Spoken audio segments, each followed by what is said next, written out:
हिंगोलीच्या कळमनुरी तालुक्यातील चिखली जिल्हा परिषद शाळेची अवस्था अत्यंत दयनीय झाली असून येथील चिमुरड्या विद्यार्थ्यांना चक्क जीव मुठीत धरून शिक्षण घ्यावे लागते। पहिली ते 7वी पर्यंतच्या या शाळेत 5 पैकी 3 वर्गखोल्या पूर्णपणे जीर्ण झाल्या असून पावसाळ्यात छतातून धायधाय पाणी गळत असल्याने वर्गात बसायलाही जागा उरलेली नाहीये। पडेगा इंडियाच्या घोषणा देणारं प्रशासन या निष्पाप मुलांच्या सुरक्षेकडे जाणीवपूर्वक दुर्लक्ष करतंय का, असा संतप्त सवाल आता पालक आणि ग्रामस्थ विचारतायत। या संपूर्ण गंभीर परिस्थितीवर काय सांगते एक विद्यार्थिनी, पाहूया।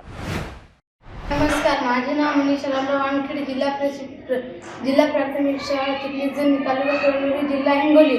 आमच्या शाळेतील शिक्षक वर्ग सगळे चांगले आहेत, फक्त आम्हाला बसण्यासाठी बेंच, वर्गखोल्या शासनाला आमची फक्त एवढीच विनंती आहे की त्यांनी आम्हाला वर्गखोल्या व शाळेसाठी फरशा व आम्हाला बसण्यासाठी बेंच द्यावे, एवढीच आमची शासनाला विनंती आहे।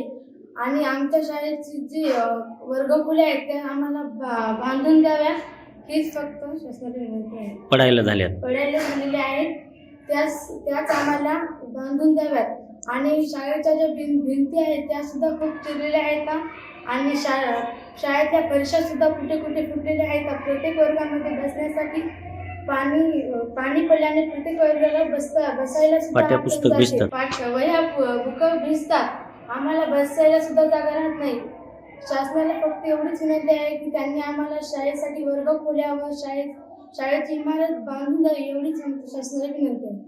शाळेत आमच्या पाणी गळत आहे आणि त्या पाण्यामुळे आमच्या वह्या, पेन, पुस्तकं सगळं भिजत आहे। त्याच्यामुळे आम्ही जिल्हा परिषद शाळेत कसं शिकावं?